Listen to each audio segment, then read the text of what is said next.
একাদশ অধ্যায় বিশ্বরূপ দর্শন। অর্জুন কহিলেন, হে বাসুদেব, তুমি আমার প্রতি অনুগ্রহ প্রদর্শন করিয়া যে পরম গুহ্য আত্মা ও দেহ প্রভৃতির বিষয় কীর্তন করিলে, তদ্দ্বারা আমার ভ্রান্তি দূর হইয়াছে। হে পদ্ম পলাশ লোচন, আমি তোমার মুখে ভূতগণের উৎপত্তি, প্রলয় এবং তোমার অক্ষয় মাহাত্ম্য সবিস্তর শ্রবণ করিলাম।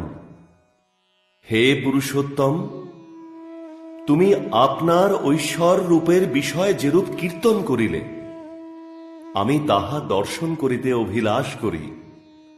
হে যোগেশ্বর, এক্ষণে তুমি যদি আমাকে তাহা দর্শন করিবার উপযুক্ত বিবেচনা করিয়া থাকো, তাহা হইলে সেই অব্যয় রূপ প্রদর্শন করো।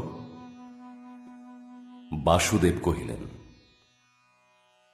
হে অর্জুন, তুমি আমার নানা বর্ণ ও নানা প্রকার আকার বিশিষ্ট শত শত সহস্র সহস্র রূপ প্রত্যক্ষ করো। অদ্য আমার কলেবরে আদিত্য, বসু, রুদ্র ও মরুদ্গণ, অশ্বিনী কুমারদ্বয়, অদৃষ্টপূর্ব অত্যাশ্চর্য বহুতর বস্তু সকল দর্শন করো। হে অর্জুন, সচরাচর বিশ্ব এবং অন্য যা কিছু অবলোকন করিবার অভিলাষ থাকে, তাহাও নিরীক্ষণ করো। কিন্তু তুমি এই চক্ষু দ্বারা আমার রূপ প্রত্যক্ষ করিতে সমর্থ হইবে না। এক্ষণে আমি তোমাকে দিব্য চক্ষু প্রদান করিতেছি, তুমি তদ্দ্বারা আমার অসাধারণ যোগ অবলোকন করো।